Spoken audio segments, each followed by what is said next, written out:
देखिए, वीर सावरकर हमारे उन महान क्रांतिकारियों में से है जिनको एक एक जन्म में दो दो आजन्म कारावास की सजा हुई है।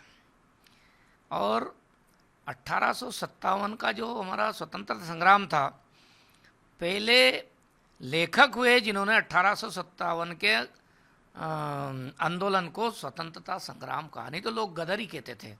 इसलिए भारत की आज़ादी में उनका अपूर्णीय योगदान है और इसलिए उनको समाज जीवन में हर जगह पर सम्मान मिलना चाहिए।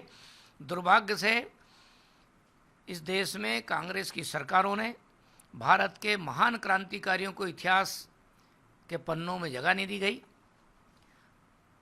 विदेशी आक्रांताकारों को महान लिखा गया, देशभक्तों को महान नहीं लिखा गया।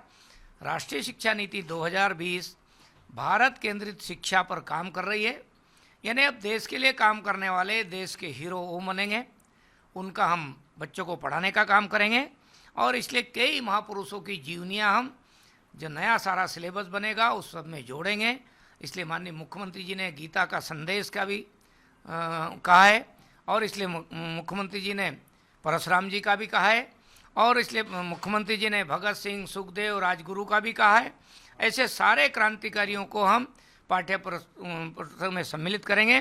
वीर सावरकर जी भी महान क्रांतिकारी थे और उनका जीवन भी कहीं न कहीं हमारे बच्चों तक पहुंचना चाहिए। इसलिए जो नया सारा सेटअप बन रहा है उस किताबों का, सिलेबस का, उस सब में हमको भी सम्मिलित करने वाले हैं। तो मध्य प्रदेश में बच्चा मध्य प्रदेश की इसमें क्या सावरकर जी को पढ़ाने के पाठ्यक्रम में शामिल करने? देखिए, 2018 में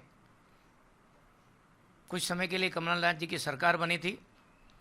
कमलनाथ जी ने जिस स्वतंत्रता संग्राम आंदोलन में जिस महापुरुष का विशेष योगदान है, जिनको एक जन्म में दो दो आजन्म कारावास की सजा हुई, ऐसे स्वतंत्र वीर सावरकर की किताब एक स्कूल में बांट दी गई थी।